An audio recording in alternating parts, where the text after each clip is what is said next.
Good morning everybody, it's Mr. Veale here and the day is Tuesday the 21st of April and I thought it would be a really good chance to say hello to you all by a video and just to really check in like we would normally do for an assembly. I've got some notes on my screen, so hopefully what I've written will make sense to you. But I just really wanted to catch up with you, just like I would do at the start of any term. So I'm going to say, as this is a kind of an assembly, good morning to everybody. And I wanted to say that it's not like a normal assembly. You would normally be coming into either the infant or the junior hall. I know that you're probably at home and you'll certainly not be in school uniform. Some of you may even still be in your pyjamas, but that's okay, so don't worry. And of course, you're not looking at me at the front of the hall, you're looking at me on a screen or a tablet or something like that. So it's really lovely to see you all. And I just was thinking about some of the things that you're possibly worrying about or thinking about. So for this assembly, I just wanted to talk about at least 3 things. So how will this term look for you being at home? And you may be also wondering, when do you think I'll be back at school again? Or some of you may be wondering whether everyone else is staying at home like you. So I thought I would try my best to answer some of the questions.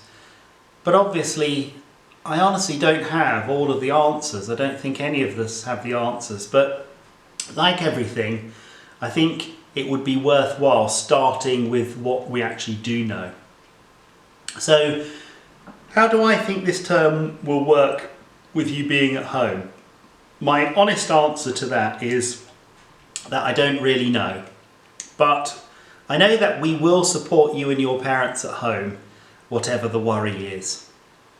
I know that your great teachers and teaching assistants have worked really, really hard to make sure that you've got some home learning to do each day and every week. And we're sharing this via my USO. I know that I am so lucky to have so many talented teachers, teaching assistants, and of course our wonderful Atwood support staff, like our super ladies in the office, Mr. O'Connor. We have a new caretaker called Mr. McGeary, who've just joined us this week, and obviously Mrs. Groves. And they've all been working so hard, either at home or at school, to keep things going. Now, you know from some of my assemblies before that I've always held tight onto a few things whilst I've been your head teacher, and I'd like to share them again because it's no different really. So we've often said nothing is impossible. No matter what the scale of the challenge is in life, we know that if we work together as a team, we've got the ability to overcome absolutely anything. And this is exactly what everybody combating the virus is doing. So nothing is impossible. We can beat this. You know that I say things like kind words, kind actions, and kind thoughts. This one's self-explanatory really, isn't it? Especially at this time. And finally, everything will pass. This is a good one to hold on to because everything in life is a phase. There are good phases in life and there are not so good phases in life. Just as the lighter and brighter days of spring follow the darker and colder days of winter, everything gradually changes for the better, and our current situation that we all find ourselves in is no different. This will pass. I know that a lot of you like to share your news about what's happening at home with your class, and normally you would do that on the playground or coming into school, but I know a lot of you have set up Zoom classrooms and ways of communicating via your phones and tablets and so on, as long as that's safe to do so. But listen, if you've got any news that you'd like to share with me, please do feel free to send me any pictures of your work or just say hello by emailing me at head@atwood.croydon.sch.uk. Now listen, if your grown-ups want to talk to your teachers for help, that's fine too, but obviously that will have to be via email, so they'll just have to email the school office and we'll make sure your teacher gets that email. I know that your grown-ups at home are not necessarily trained teachers and may be very, very busy doing their jobs during the day working at home. So guys, please do not expect them to spend their entire day teaching you, and please try to get on with anything that you can do on your own without disturbing them, and give them a break. Say thank you to them when they've managed to help you too. It's not easy teaching anyone at home. I know that, and I'm actually a teacher. I know that you will need to take your breaks yourselves as well, have some time down. You should not be working all day long, but you should try and do what we're recommending you to do. It doesn't matter if your parents decide to change the order of the day. Do something tomorrow maybe because they're too busy to help you, or they can't make something work or open the screen in front of you. This is all very natural. This is all new to us as well, so please do not stress, do not worry, just please try and do your best. So I hope that helps the question a bit. Of course, in my house, we've really got into a routine of getting up, having breakfast, doing the Joe Wicks workout, usually at about 9 a.m. That seems to suit us, but every household is different. And of course, that's okay as well. Try and use our suggested timetable that we've popped on our Atwood website as a starting point, and let your parents make it work for you the best they can. If your parents say that you need to do your work, then really you've got to do what they've asked you to do. Both my children have mainly paper-based home learning, but they do a little bit like you on the computer. Just like anything, in the Veale household we've got good days and bad days. It's hard to try and get my children to settle down to their learning, as there's so many other distractions like FIFA 20 or the dreaded unboxing videos on YouTube. But in our house, we think that a little and often is okay, and we try to be really relaxed about everything.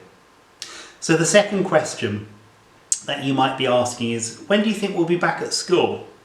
Well, again, honestly, I don't know that answer either. I definitely know that it isn't helpful when everyone tries to second guess when a school will be open as normal. Every day there seems to be different messages on the news or social media, or that you hear adults and children talking about it, all trying to guess when a school will open. I know that at the moment every one of you who is able to stay safely at home should do so. I know that it's really important that you stay at home and not to come to school. And do you know what? You don't always get to hear me say that, like stay at home, don't come to school. I know that school won't reopen before all of the scientists and the government ministers agree that it's safe to do so.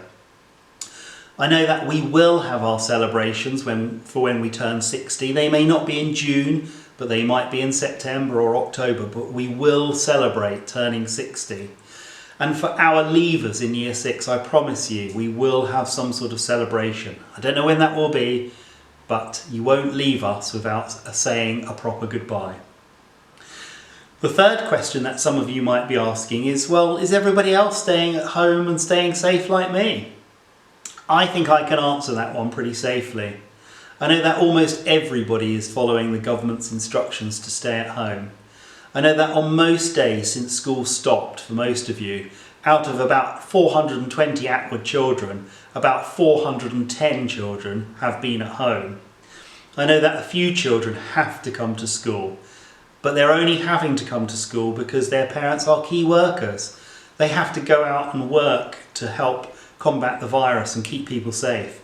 And they've got no other way of looking after their children safely at home, so they have to come to Atwood.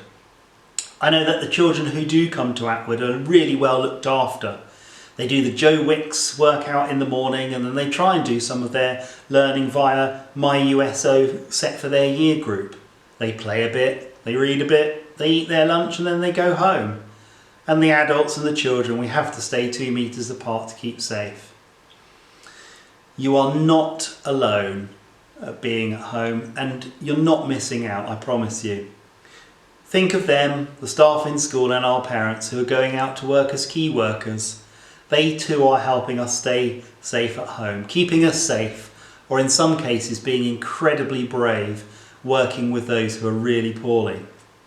These families want to keep themselves and their children safe, so I'm really pleased that you're all helping by staying at home. I know that all of your parents have been amazing. They've pulled together and worked incredibly hard to help me and my team here at Atwood stay safe. This has meant that we've had only about 8 members of our own staff in school out of about 80 staff members. And just remember, the fewer the better, so that we can all do our bit to keep them and their families safe too. So even most of the teachers and their families are staying at home just like you.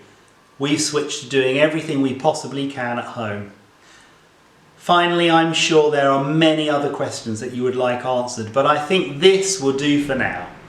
Just remember guys, make the most of your time at home. You could play with those toys that have been stuck in the back of that cupboard that you got for Christmas 2 seasons ago. You could read a book. I'm getting through my books. You could play a game with your family if they have time. Remember, this is important. Don't stress about your home learning. Just do your best. That's all I ask you can do. I know what amazing children you are and how much I'm missing you. But when you come back to school, I know you'll be keener, you'll work that bit harder and quickly make up for the few missed weeks that you've had. So far, we've only really missed 11 days of school. It's not that much, is it? Let the adults worry about the rest. Remember, this is important as well. You're a child first and you're a pupil second, so remember that. My best wishes to you and your families. I hope you had an Easter egg or two. I know that I happen to borrow some of my Easter eggs from my children, but listen, don't tell them. Don't tell them.